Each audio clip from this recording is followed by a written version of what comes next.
যে 3টি পানীয় নষ্ট করতে পারে আপনার স্মৃতিশক্তি। দৈনন্দিন ব্যস্ততায় বাইরে বের হলে কি খাচ্ছেন তা নিয়ে ভাবার সুযোগ অনেকেরই হয় না, অথচ আমাদের প্রতিদিনের পানীয়ের মধ্যে লুকিয়ে থাকতে পারে বড় ধরনের স্বাস্থ্য ঝুঁকি, যা আমাদের মস্তিষ্কের ক্ষতি ও স্মৃতিশক্তি হ্রাসে আশঙ্কা থাকে।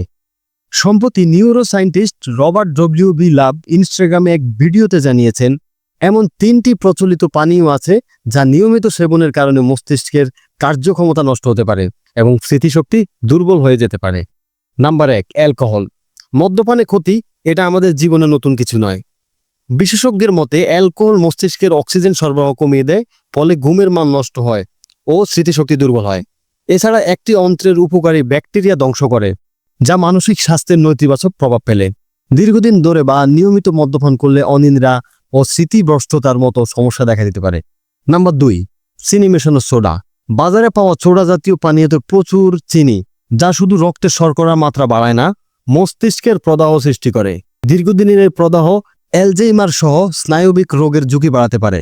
গবেষণায় দেখা গিয়েছে নিয়মিত চিনি মেশানো সোডা খেলেই টাইপ 2 ডায়াবেটিসের ঝুঁকি 69% পর্যন্ত বেড়ে যায়।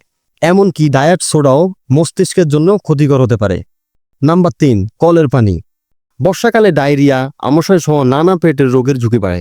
অপরিশোধিত কলের পানিতে থাকা পলিওরাইড দাঁতের জন্য উপকারী হলেও নিয়মিত তা গিলে ফেললে মস্তিষ্কে নেতিবাচক প্রভাব ফেলতে পারে এবং দীর্ঘমেয়াদে স্নায়বিক সমস্যার সম্ভাবনা বাড়ায়। তাই বিশেষজ্ঞরা পানি ফুটিয়ে বা ফিল্টার করে পান করার পরামর্শ দেন।